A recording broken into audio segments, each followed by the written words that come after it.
Hello, everybody. This is Martha Alter Hines with Living the One Light.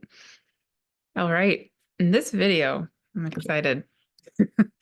Um, so I'm being asked to speak about what I'm feeling more and more is like a cutting edge of astrology, and um, and maybe your role in it, and our role in it, all of our roles in it, which is part of what I'm going to talk about. The part of that cutting edge, or the where I feel like I'm being encouraged to go with astrology is one of the many things that I'm going to talk about in this video is the fact that I really feel strongly that our relationship to astrology and our relationship to many things in life is being held in a way where we're really being given the opportunity to be a participant in all of it, in the knowing of it, in the discovery of it, in the rediscovery of it, in the remembering of it, so that we're switching partly from more of a top-down way of learning and a top-down way of coming to our conclusions about things, and both honoring history, honoring tradition, but also holding space for ourselves to be part of the unfolding and the evolution of our relationship to astrology, but actually of our relationship to life. So, yeah, there's so much here that I want to talk about, and I'm on fire about it. So here we go. And so just to kind of give you a sense of the preview of what I'm going to talk about. So I am going to talk about, in general, my set of values around my approach to astrology, but I'm also going to use the sun as an example, and just to ground in a little bit more of what I'm trying to get out here. And I'm also going to talk a little bit about the workshop that I have coming up on this Thursday, January 25th, which happens to be on the same day as the full moon in Leo. And maybe it's perfect that I'm feeling called to talk about the sun, because Leo is ruled by the sun. And if you are seeing this video after the 25th, this workshop will be recorded and available indefinitely. And this workshop is actually a preliminary workshop for the year-long Infinite Soul Wisdom Astrology 101 course that I'm holding starting on February 1st. So next Thursday. I'm recording this on Monday, January 22nd, 2024. And they're all available even if you're seeing this video after either of those begin. So, okay. So the workshop that I'm holding on January 25th, 2024 is called The Anatomy and the Soul of the Cosmos. And what I'm going to be doing in that workshop, I'll detail it a little more in a minute, but it's really honestly going to be probably the first place where I am going to hold space for us to be with the cosmos and with our relationship to astrology in the ways I'm about to talk about. So in this whole new approach to astrology that I'm being asked to be part of, and inviting you to be part of if it's calling to you. Okay, so what am I getting at? Let me begin. Okay. So, if we take the sun as an example, in the way that I've been taught astrology, and I think most people learn astrology, there are, incredibly wonderful aspects of it, and I'm not advocating any kind of throwing any baby out with any bathwater. So I'm not rejecting any of it. What I'm more advocating and really feeling called into myself is an opening up of how we approach things. Okay, so let's take the sun as an example. When we have a relationship to anything in the cosmos, anything in life, anything in an astrology chart, there are infinite ways we can approach it, of course. And typically, when I've been taught how to look at an astrology chart, like the sun in, let's say, my own astrology chart, we see the sun as a glyph, and the glyph is a circle with a dot in it, and it's on a two-dimensional screen or on a paper. And we look at that two-dimensional circle with the dot, and we think of it as the sun in our chart. And then we have a whole set of attributes that go along with that notion of the sun in astrology chart. So, for example, we think of the sun, among other things, as, our solar purpose in this life, where we maybe shine, where we want to shine, where we want to be seen, things along those lines, sense of courage, sense of coming from the heart. Lots of really beautiful, wonderful attributes, and I don't disagree with any of it. And then, though, what happens when we drop into our relationship with the sun, not only as this two-dimensional circle with a dot, but we actually learn about the sun, the actual sun, because that's what that circle with the dot is representing, right? So when we were born, so the astrology chart it's trying to be a snapshot of the moment we were born, like a picture that represents the cosmos in the moment we were born. And we know that a picture of anything isn't the real thing, but it's a representation. And so it's trying to be kind of almost like I think of it sometimes as like a template or like a hologram of where I definitely, when I look at an astrology chart and I'm doing a reading with somebody, or I'm looking at my own chart, whatever it happens to be, for sure, the chart comes alive. I mean, it's not, the two-dimensional chart doesn't not hold value. It holds a lot of value for me, and I think for a lot of us. So again, I'm not throwing babies out with bathwater. I'm naming what I've typically been doing or taught, and then I'm opening it up for a bigger picture.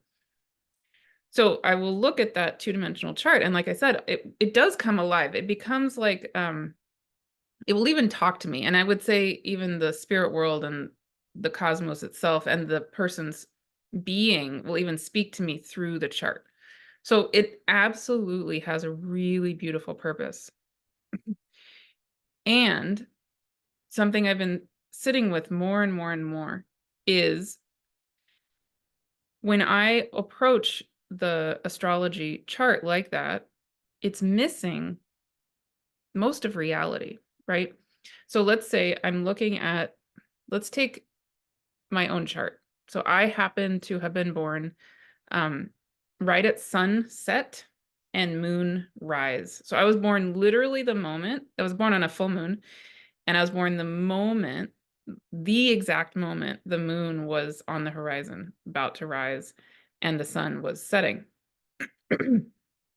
um, and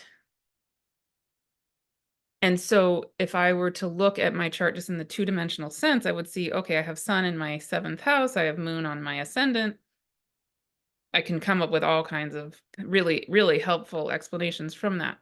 But if I take a moment and drop in and actually sit with that moment of when I was born. So I was born in Bangkok, Thailand. So I was born in Bangkok, Thailand, and the full moon was on the horizon and the sun was setting. Okay, just that, right? And of course, there's everything else in the cosmos was going on too, and my chart obviously includes more than my sun and my moon, but just even if we just take that, because I'm trying to focus here on the sun.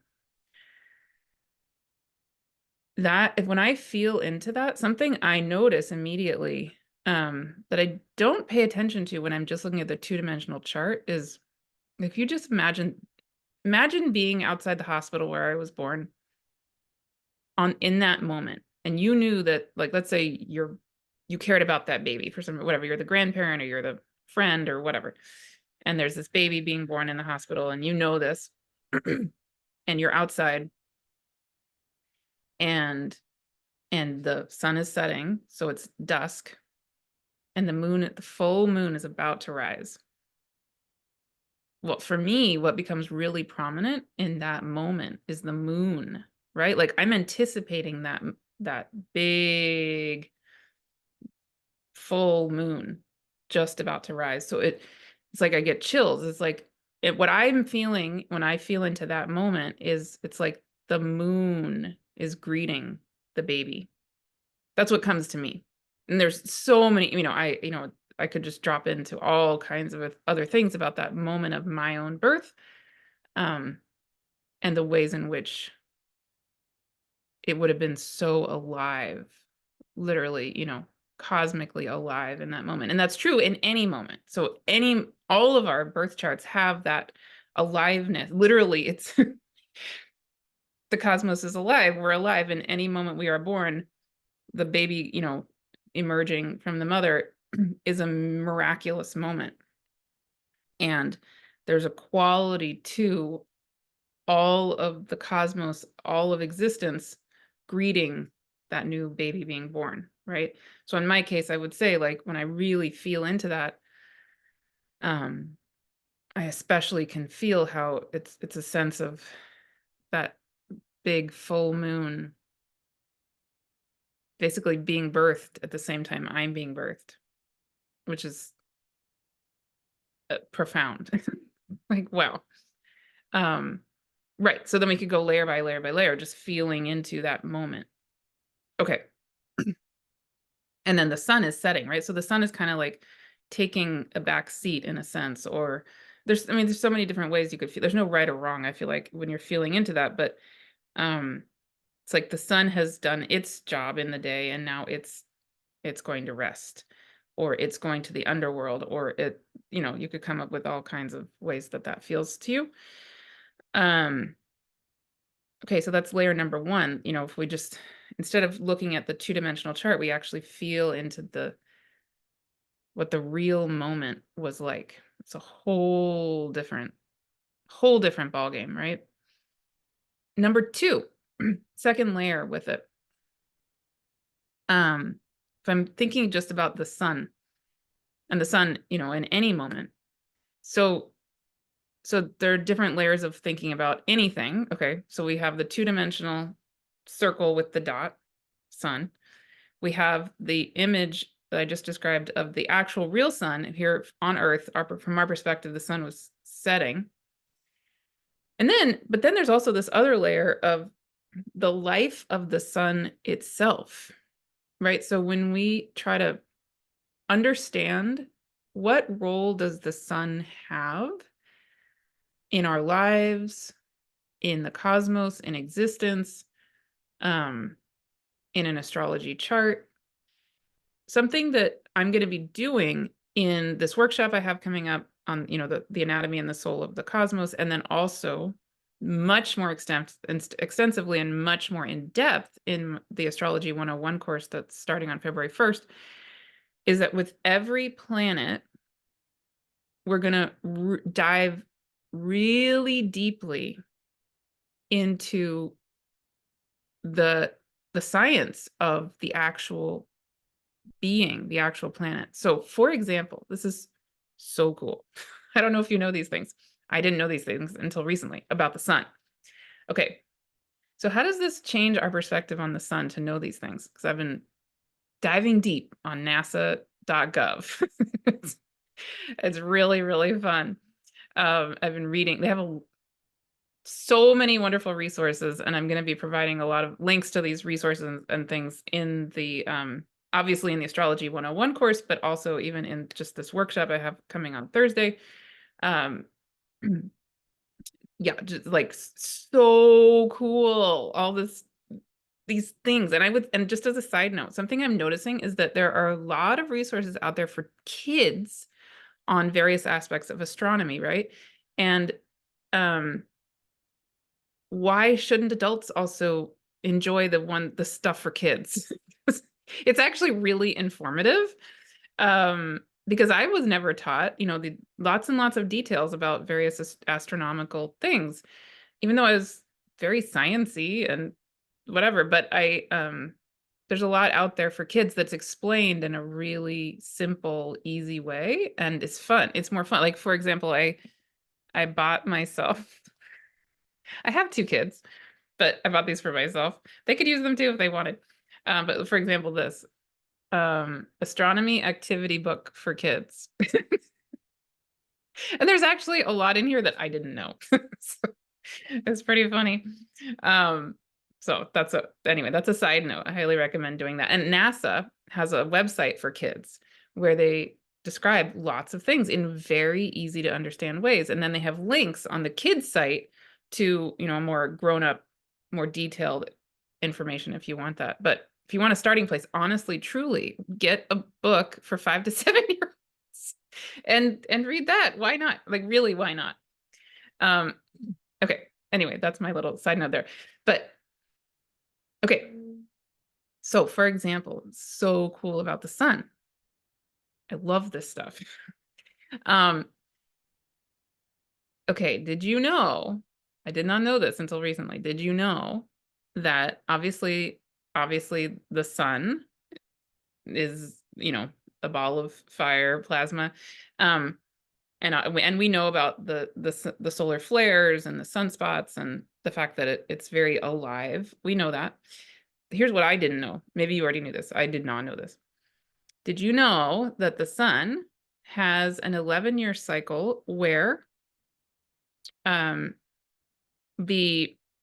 so first of all, in that 11-year cycle, the 11-year cycle is a cycle where every 11 years, the magnetic poles of the sun flip.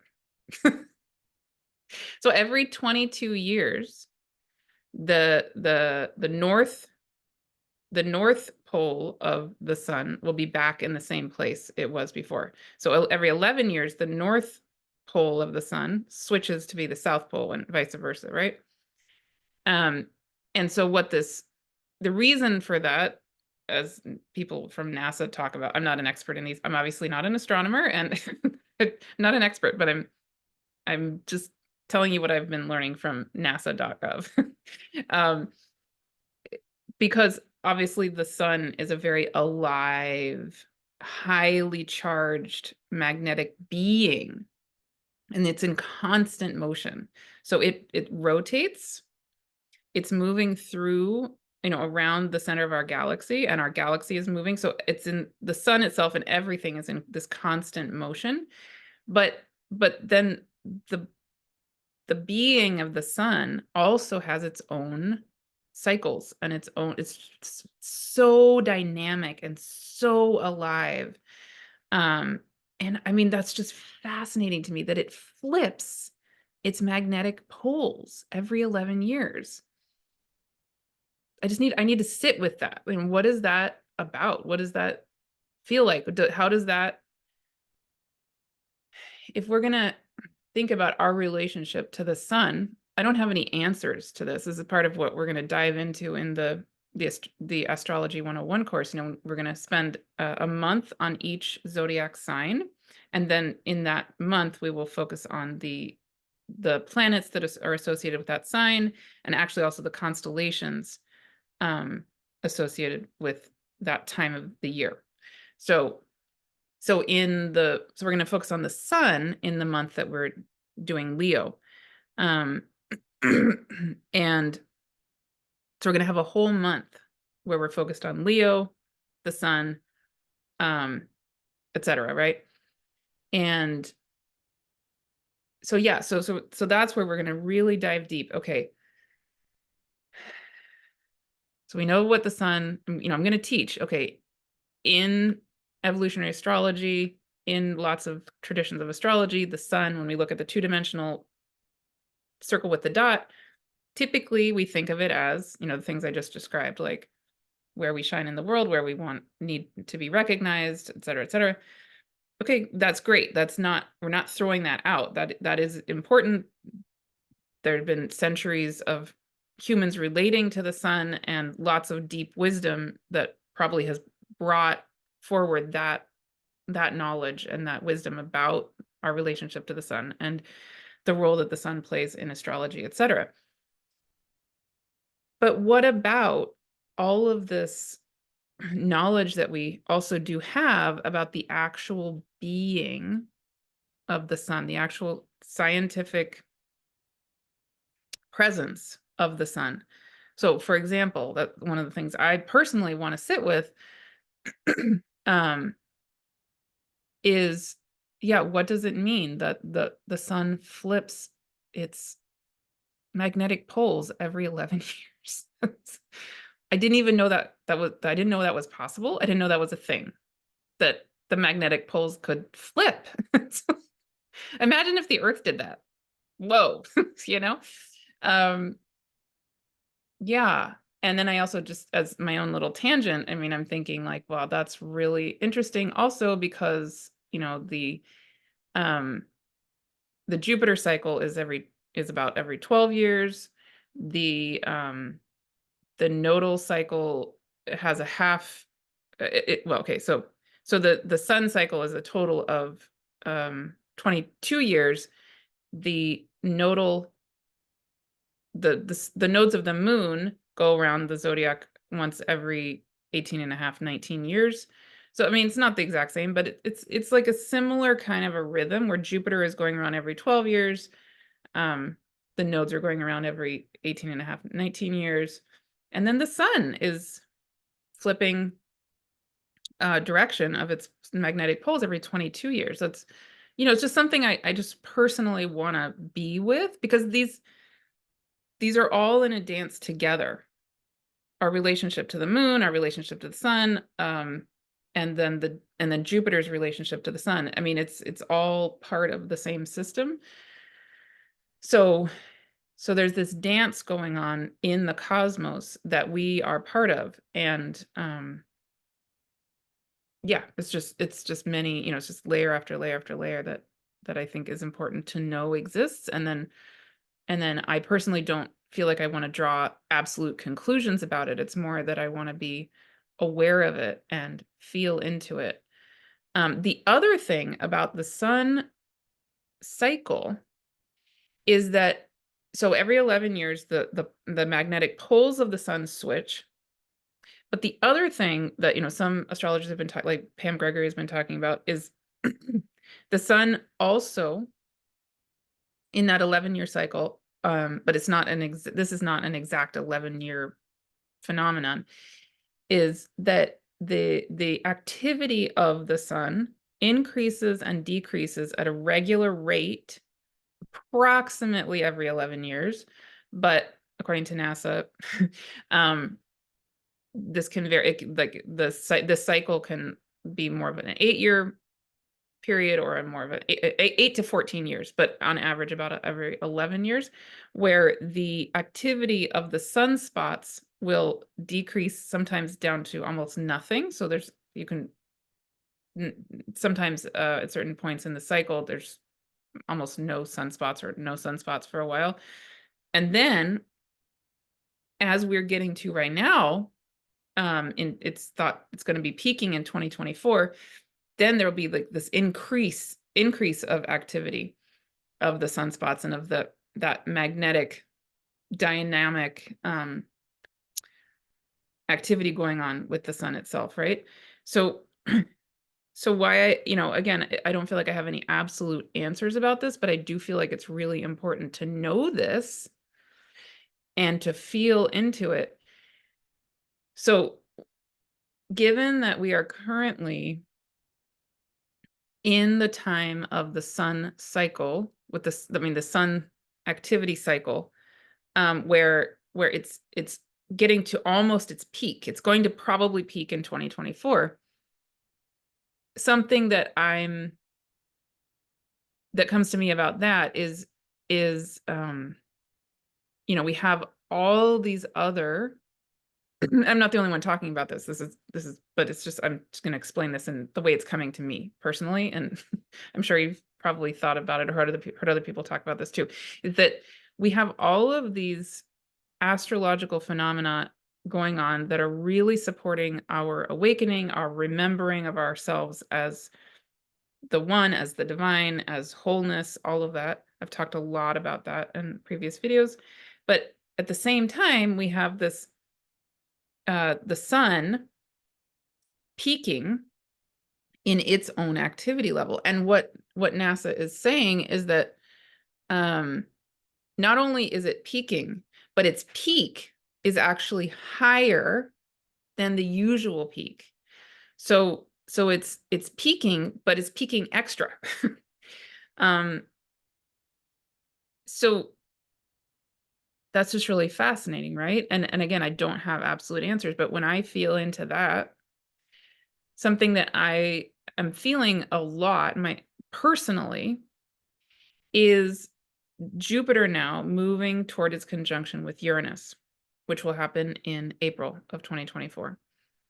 And I'm feeling that energetic building as one of the many things, that's a primary thing that I feel holding us and supporting us to come into our precise relationship and our alignment, total radical alignment and grounding with ourselves as the truth of the divine itself. And if at the same time, we also have the sun extra alive, throwing out much bigger than usual coronal mass ejections, having these, it's just so extra alive right now. And literally, this is not woo, this is literal physical truth. We're having so much more direct contact by those waves of the energetics being emitted by the sun. So if I feel into that, just again, not trying to give a truth to it, just what's coming to me is it feels like yet another way in which we're being supported and guided to just come straight into the truth of the divine, the truth of source itself, and to be releasing the sunlight. Sunlight to me is very, very clearing. It's very purifying in its pure form. And so I feel it in my own energy body, my own energy system. Like, obviously it's a source of light, literally, literally. But it's relatively very close to us and compared to other stars, right? And so I feel like when I feel into my own relationship with the sun and I feel it, I feel when it's so active and so alive, I feel it basically like giving us this chance to just, it's like trying to pull us in a way, like yeah, clear and clear and clear and clear from all the density of our time of forgetting, basically, because we're now moving into a time of remembering. And I feel like one way to think of the sun and its aliveness, such its strong aliveness right now, is maybe it's part of the dance of this intense remembering. Yeah, that's my feeling about it. But I'm sure there's so much more there, so much more there. I mean, just barely begun to really, really, really sit with this whole sense of the sun. I'm gonna just feel in for a minute and see if there's anything else that wants to be said about that particular theme. Okay, so yeah, so then the other component that feels so crucial when I'm thinking of, how I'm being called to hold space for ascension, if you want to, that's for lack of a better word, but also I'm holding space literally for you perhaps to be learning astrology, to be coming into your own relationship with astrology and your own relationship with the cosmos and with life, with yourself. Something, again, that I mentioned at the beginning that's so key to me in the way that I'm going to be holding everything I do, but especially the workshop I have coming up, the Anatomy and the Soul of the Cosmos workshop, and then very much so the Astrology 101 course. Key component here, two things.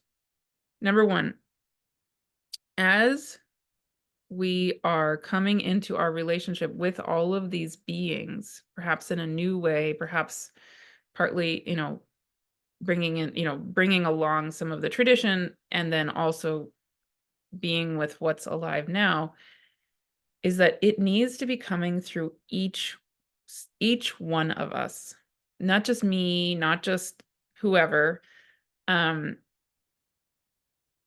Part of what I personally am being asked to let go of, and I think is really important, really crucial to be letting go of, is this top-down authoritarian version of a teacher guru.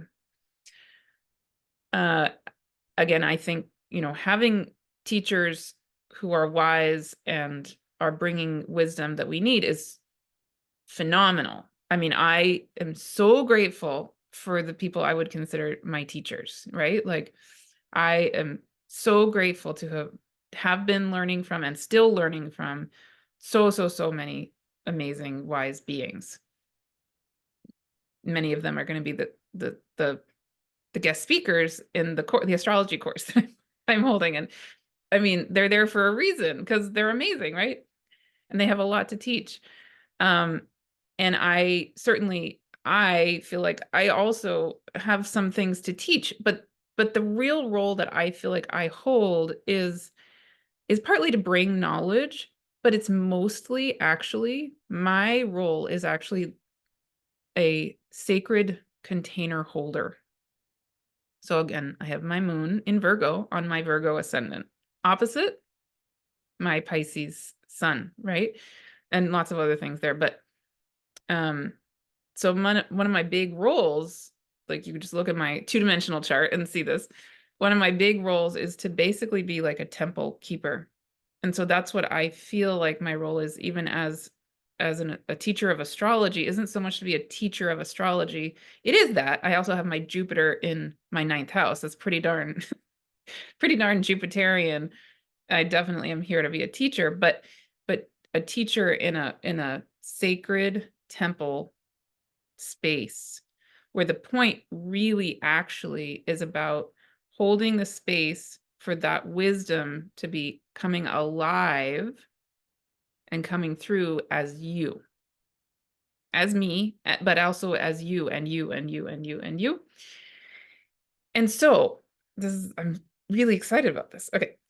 So for example, in the workshop, the Anatomy and Soul of the Cosmos workshop, one of the things that I am going to be doing, and then I'll be doing this much more extensively in the Astrology 101 course, is I'm creating in the teachable course, where the class is going to be housed permanently, even after the live workshop. I'm making sections for each part of the cosmos, not every single planet, because that's more the astrology course, but in the Anatomy and Soul of the Cosmos workshop, we're going to be going through every component of our solar system. So the sun, the inner planets, the outer planets, the centaurs, the asteroid belt, the Kuiper belt, the Oort cloud, and then the 4 main galactic points. So I'll be teaching the astronomy of what those parts of our solar system and beyond are. And I will be talking about what current astrologers and myself tend to think of those components of our cosmos as being related to in astrology, right? So, for example, the inner planets are more personal and et cetera, et cetera. Okay. But what I'm then doing is I'm creating these sections in the course itself where part of my hope and my goal is going to be both in for the workshop, but again, especially for the Astrology 101 course, is that I'm going to hold this in a very sacred temple-like way so that we not only are going to learn what has been taught previously, but we're going to, as a collective, have an opportunity to share with each other what is birthing through you. So when you sit with the sun, when you think about maybe the sun, the moment of where the sun was, the moment you were born, and what the whole cosmos was doing, and you just focus on the sun. What comes alive in you? What does that sun seem to be holding space for or representing, or what does it feel like in your body to think about the sun, where it was in the moment you were born? Number two, if you think about all this, the scientific aspects of the sun itself, this 11-year cycle, et cetera, what comes alive in you? So that, because as we do that, as we go, certainly in this workshop, but then when we're doing this Astrology 101 course, as we're going through the whole year, it's not, we're not perpetuating this way of being where it's all about bowing down to the one and only guru who has all the answers, right? Like, I mean, that's an extreme, but it's really, really, really about both learning from history, learning from tradition, honoring that, but then letting it come alive through you, because you have just as much wisdom innately about life as I do, as anyone does. We're all alive. We're all beings of this cosmos, literally, literally, right? So I want to learn from you as much as, I'm here to teach anything, quote unquote. And I'm really excited about that. I mean, I certainly haven't heard anybody talk about, the 11-year cycle of the sun and how that plays into our relationship to the sun astrologically. Maybe someone is, and if they are, please tell me, because I would love to know how they're talking about it. But I feel so much in astrology wanting to come back alive in a whole new way.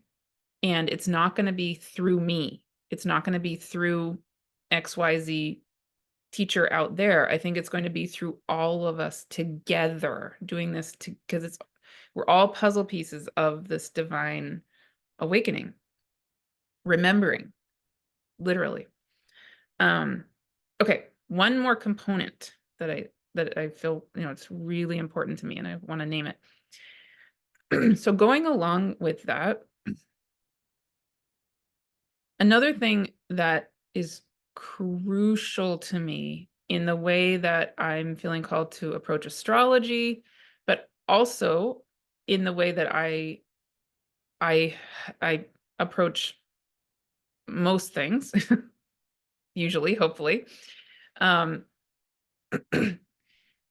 is the perspective on astrology and on life of holding reverence and an honoring of everything.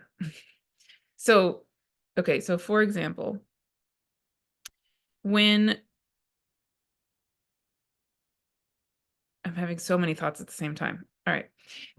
I'm trying to focus. Okay, so for example, when we're sitting with our relationship with the sun, like I've said, there have been, humans have had a relationship, a conscious relationship with the sun for as long as humans have existed, because the sun is right there. It's blatantly, it's very hard not to notice, right? And clearly we've been in relationship with the sun in all kinds of ways for eons. So that's not new. And there's tons and tons of precedents for how we conceive of the sun, so much history on our way of relating to the sun, the mythology associated with the sun, the stories associated with the sun, et cetera, et cetera. Okay, so again, not throwing that away. A lot of it is so beautiful, so needed, so deeply wise, so wise. Okay. And this is another part that's super crucial to me is that when we are sitting and trying to be with our relationship to the sun, especially like an astrology chart, really key and important to me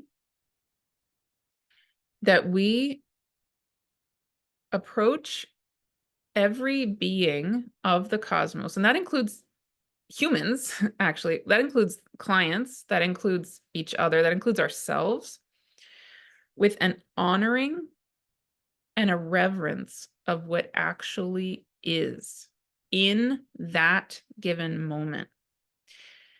Okay, so to break that down a little bit. So for example, just even on a physical level, on a scientific level, the sun, like I've just talked about, is a dynamic, alive being. So it's not static. It is never exactly the same. From moment to moment to moment to moment, it's alive and changing constantly. I mean, that's true. You can see it when you see, the videos of it so alive. That's true, number one. But number two, it's never in the same place twice.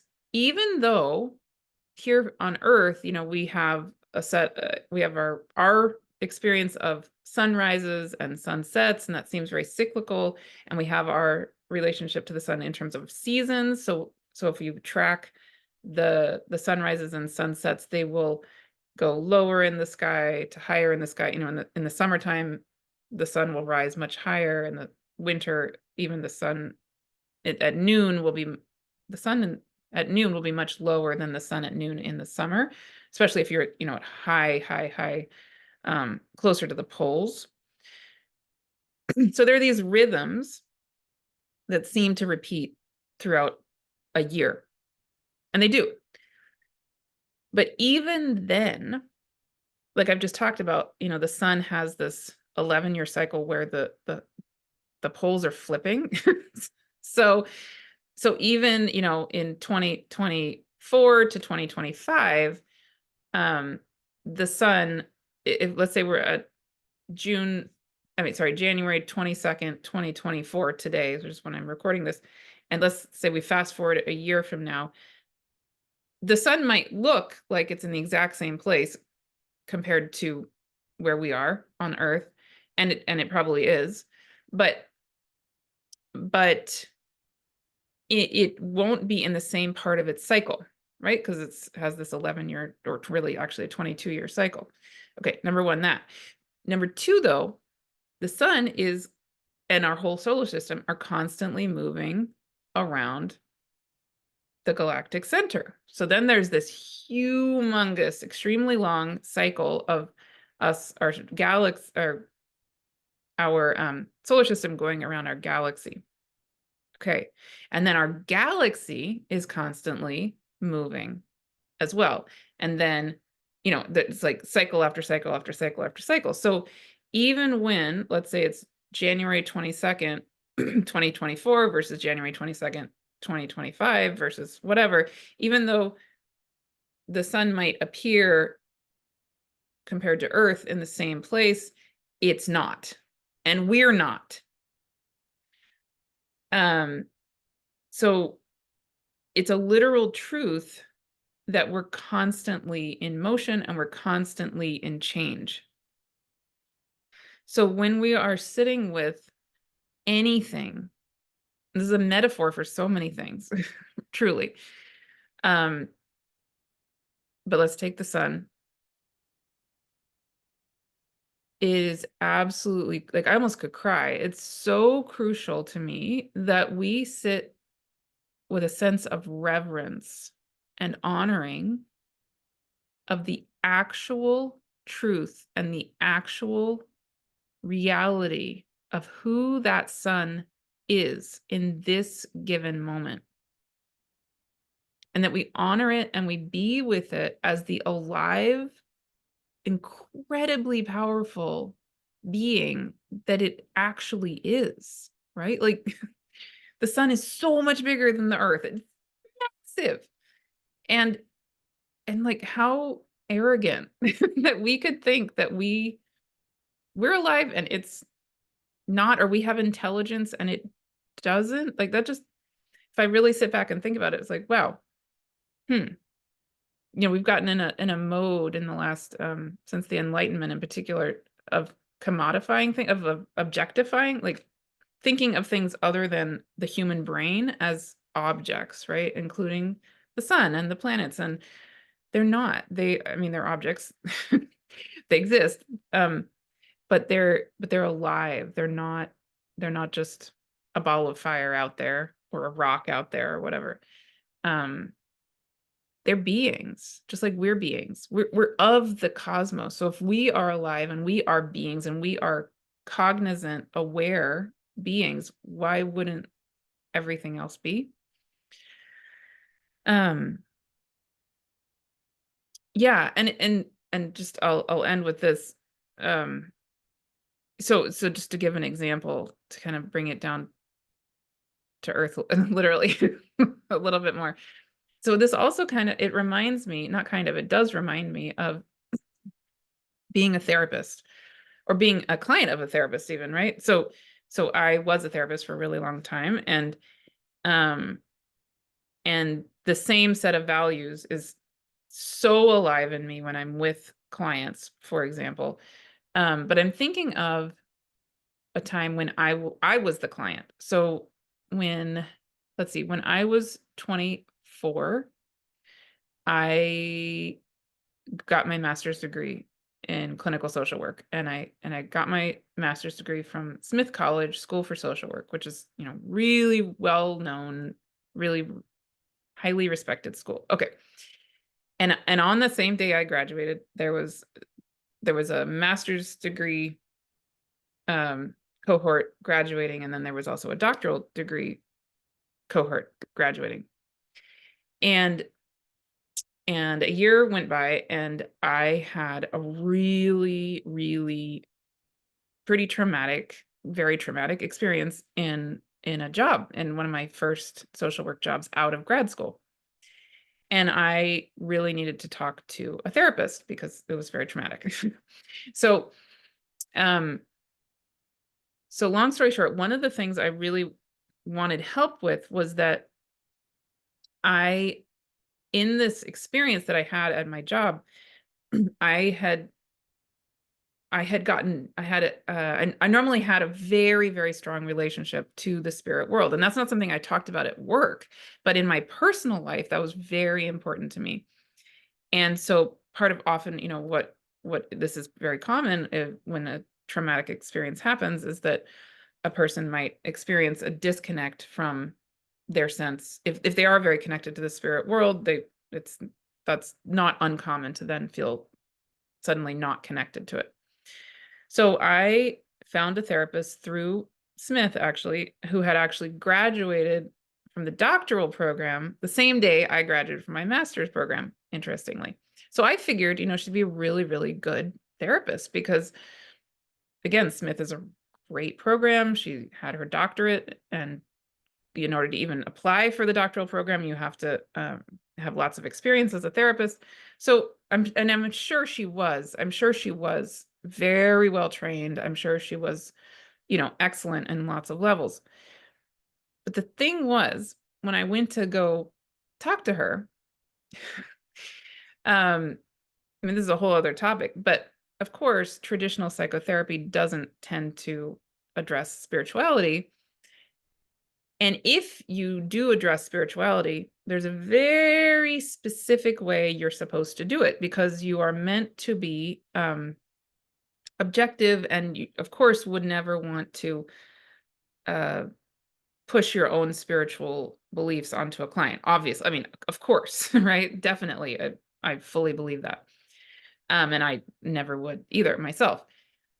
But the thing is, I had this very specific need as the client to be seen and met in the place I was in that moment, which was that I personally had a very strong relationship with the spirit world and I was feeling disconnected from it.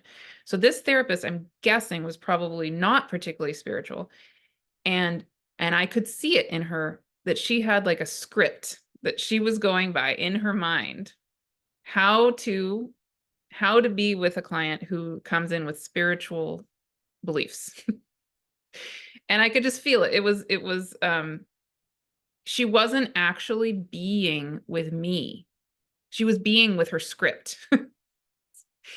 And so I said, I had the session and I said, okay, thank you so much. And then I did not go back, right? I went and found another amazing therapist who also highly trained in all of that, but also happens to be very, very gifted in being with people who are highly spiritual like me, right? And within, I don't know, like 20 minutes, I was connected back with the spirit world. And it was like, hallelujah, thank you so much.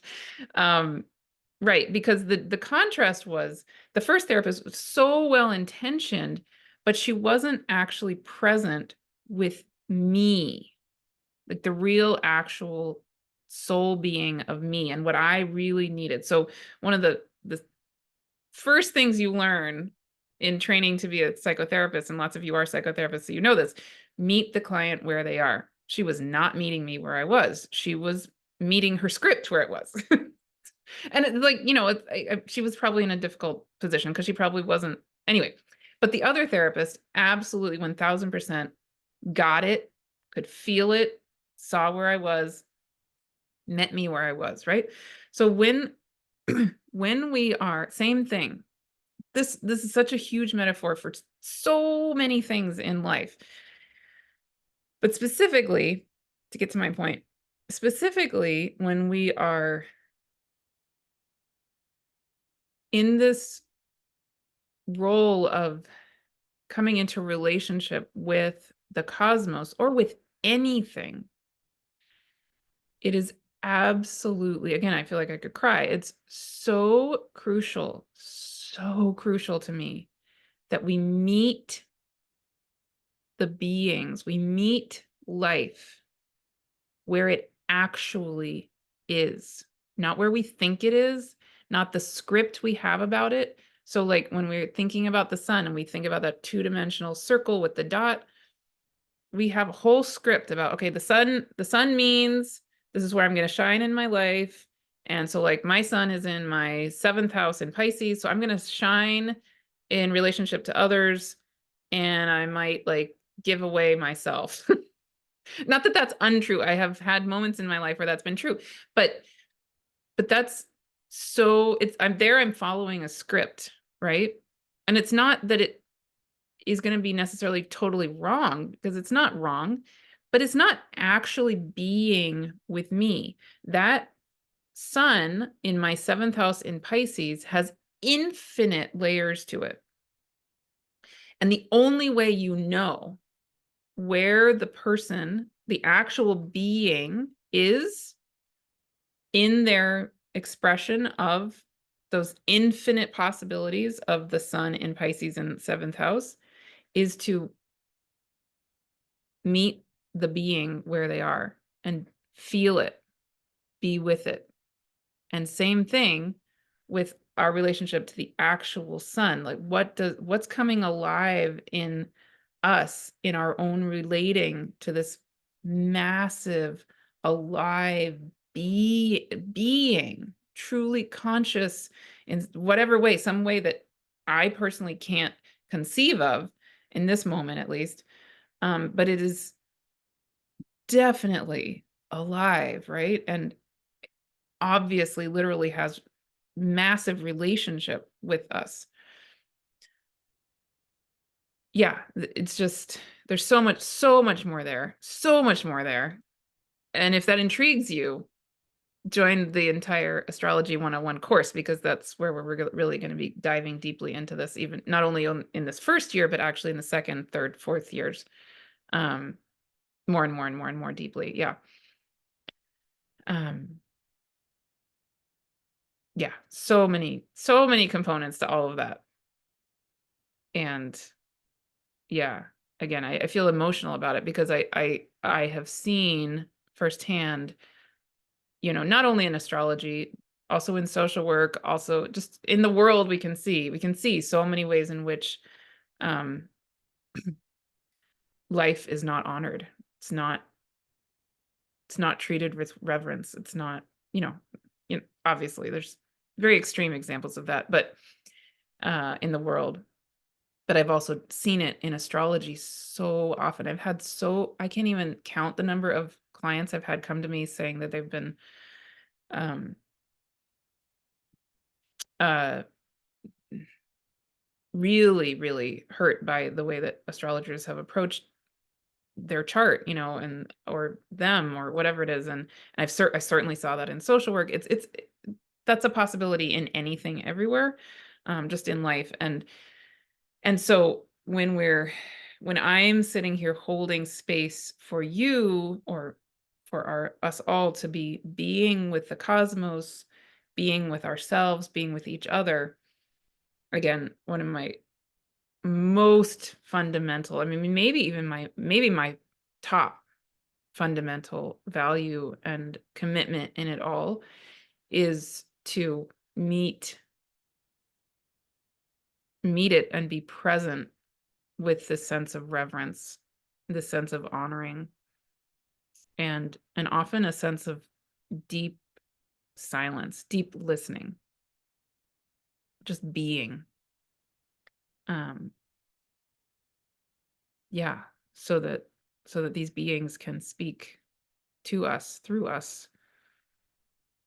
Yeah. Okay. So much more. So much more. But anyway, all right. If this intrigues you, certainly let me know in the comments. I would love to hear, like and comment and subscribe and all of that, to this YouTube channel, my YouTube channel. And absolutely, please join me for the Anatomy and Soul of the Cosmos workshop, which is going to be live, but also recorded on Thursday, January 25th, 2024. And then starting on February 1st, 2024 is the Infinite Soul Wisdom Astrology 101 course, which will be a 13-month course. So exciting. Such amazing guest speakers. I mean, it'll mostly be with me, but it's also going to include guest speakers who are Heather Ensworth, Melanie Reinhardt, who just joined. Yay, yay, yay. So Heather Ensworth, Melanie Reinhardt, Julia Balaz, Kelley Hunter, and Chris Skidmore. And yeah, you can learn more about all of it at the link with this video. If you are interested in possibly joining the astrology course, the whole year course, but you are not sure for any reason, certainly email me, livingtheonelight@gmail.com. I'm happy to answer questions. And if you want to meet with me briefly, I do have a little bit of time in the next week or so when I could do that. So I'm happy to do that if that would help you to decide if it is a right match for you.